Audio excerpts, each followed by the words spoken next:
First You Think is a not-for-profit ministry of the First Unitarian Church of Des Moines. Support us at ucdsm.org today.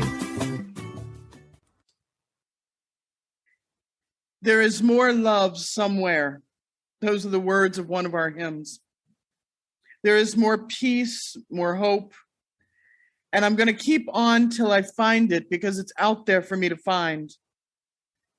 Activist and model Ebony Davis writes, "A celebration of true beauty is a celebration of life. It's a celebration of freedom and the right to be who you are without fear of being judged. It's a celebration of authenticity and uniqueness. There are 7.3 billion people walking around this earth today. Sorry, 7.5. That's 7.5 billion set of eyes, 7.5 billion noses and mouths and hair textures and skin tones, stories, 7.5 billion imperfect people wanting nothing more than acceptance and the freedom to be who they are and to express themselves. We are all on the same journey. 7.5 billion people who deserve to live in love and peace and hope, to be accepted for who they are, who deserve to have their lives and their natural beauty seen and appreciated." John Constable writes, "The ability to see beauty is the beginning of moral sensibility. What we believe is beautiful, we will not wantonly destroy." A couple weeks ago, Patty read one of my sermons. It talked about appreciating beauty as a spiritual practice, about seeing beauty in faces and places and being open to seeing it. And the moral was direct. See beauty even when it's unconventional. Appreciate beauty and let it show you moments of wholeness. According to Constable, appreciating beauty and let it keep you from killing one another. But what impacts our ideas about what's beautiful and what shapes our perception? How important is it that we ourselves are seen as beautiful? And if finding people beautiful is what keeps us from harming them, how do we feel about those we find alien or different or downright ugly?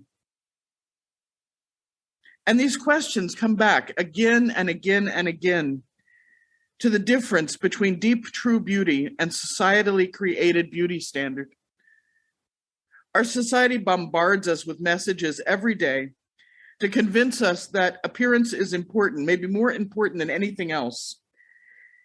And they tell us it's not just important to see beauty, it's important to believe you are conventionally beautiful. I did a Google search while I was writing this on the words body positive, and I got 41 million hits. And a bunch of those are about how beauty can look a lot of different ways. Now, as a country, we are currently in love with loving ourselves. We are radically revisioning the physical human body and we're moving from a culture which says that only slender white women and muscular white men, all of whom are between the ages of 18 and 35, are attractive. Ella Dasrat of USA Today said, "With all the attention, it seems now should be a golden moment. But many body positive activists worry that despite recent ubiquity, the core message, acceptance of all bodies, is getting lost. They think the movement is being co-opted by big brands and diluted by reductive mantras like, oh, just love yourself. I'm sure everyone in this room has heard, oh, just love yourself at some point. I don't know about you, but I find that's about as useful as a screen door on a submarine. Body positivity encourages much more than curvy, white, straight, feminine bodies that may occasionally have cellulite or stretch marks. Meghan Trainor is a vocalist that some of you may know. Her song, All About the Bass. It's a hymn to finding girls with, well, wider assets attractive. It's a modern day recreation of some older songs like Queen's Fat Bottom Girls or Sir Mix-a-Lot's I Like Big Butts. Nicki Minaj celebrates her own larger form in her music. Trainer and Minaj are working to expand the definition of conventional beauty to include larger women and women of color. So is the amazing Lizzo. In her article, Taking Beauty Out of Body Positivity, writer Lindsay King Miller says even cosmetic companies are getting in on the act. Some of you may remember the Dove Real Beauty commercials, where it showed a bunch of skinny white women and said, "We like all bodies."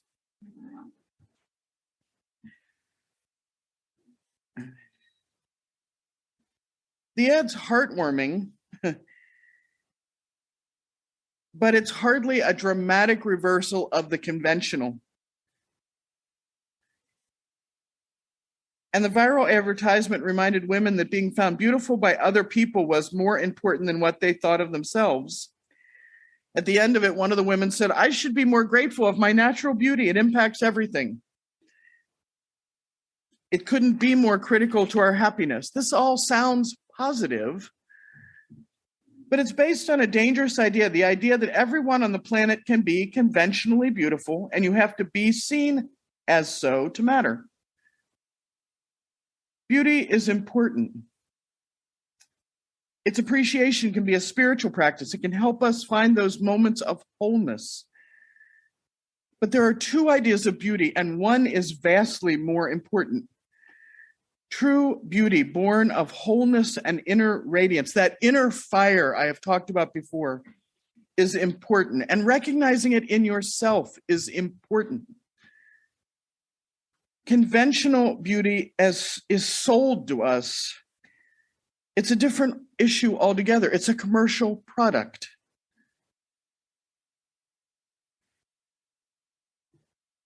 I want to ask, and I do not want answers out loud, but I want you to think about it. How many times in your life, usually when you got dolled up real nicely or dressed up real handsomely for something, that someone said to you that you were beautiful or you were attractive or you were handsome, and your first reaction was to immediately go, "Well, no, I'm not." How many times have you told someone they look pretty or beautiful or gorgeous and had them tell you they didn't believe it, but thanks?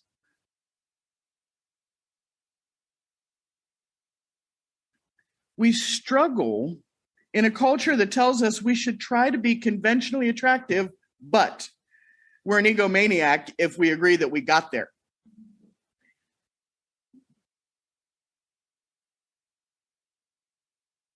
I once had someone immediately launch into a list of the cosmetics she was wearing when I told her she looked very nice, as if I was going to ask her to remove them one at a time so I could tell her when she stopped being pretty. You know, it's like, "Oh yeah, that was the one, the blush. Without it, you look like a baboon's backside. Sorry about that."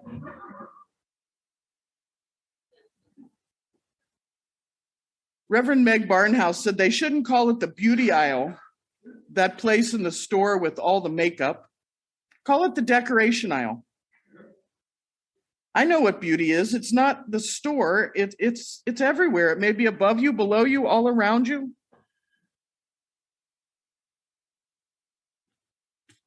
And again, I don't want you to answer, but has anyone ever said to you, "I know I'm not pretty. I don't care." And your first instinct was to say to them, "Oh no, you're beautiful." What did you mean when you did that? Did you mean that you saw in them a deep and spiritual perfection, which led you to a moment of wholeness? And don't you lie to me, I'm a minister. Or did you mean, "I want to reassure you that you look like what you're supposed to look like according to the commercial all around us"?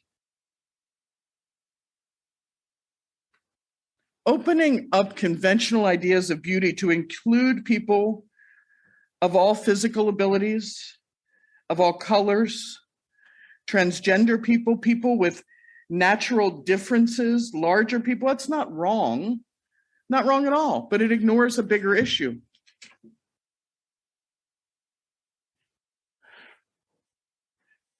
Why don't we fight against the idea that beauty is anything but a personal interpretation of what makes us feel momentarily whole when we see it or hear it or smell it? Why don't we fight against the idea that we can be trained to agree on what is beautiful? Gia Tolentino, an editor at Jezebel and the Hairpin, wrote an essay called The Beauty Bridge. And she said these surface level ideas of empowerment push women around each other on the narrow, precarious beauty bridge, rather than suggesting we just howl like animals and jump right off. Being seen as beautiful is not the same as having real power. It's not the same as having strength. It's not inclusion in any sense. When we get told what to find attractive, our direct connection to the awe and wonder in the world is lessened. When we're denied media representation of all types of bodies and looks, all ages, all sizes, all colors, we can no longer decide for ourselves what calls us to wholeness because we never see it. Lindsay King Miller says, beauty's always been defied by its opposite. There's no way to excise the concept of ugliness from the concept of beauty or to permanently keep it from being used against us. Thich Nhat Hanh says, to be beautiful means to be yourself. You don't need to be accepted by others. You need to accept yourself. It's easy to feel beautiful when you accept and love yourself. It's easy to feel whole. Arthur Graham said, each of us is an artist whose task it is to shape life into some semblance of the pattern we dream about. The molding is not of self alone, but of shared tomorrows and times we will never see. So let us be about our task. The materials, ourselves, are very precious and perishable. Life is finite. You've heard the phrase, life is too short. Life is finite. Do not waste the precious time you have on an appreciation of yourself and others for their decorative value.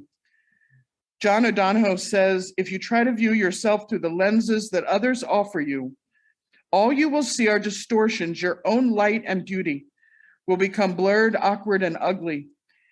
Your sense of beauty, of inner beauty, has to remain a very private thing. Throw away any lens but your own heart.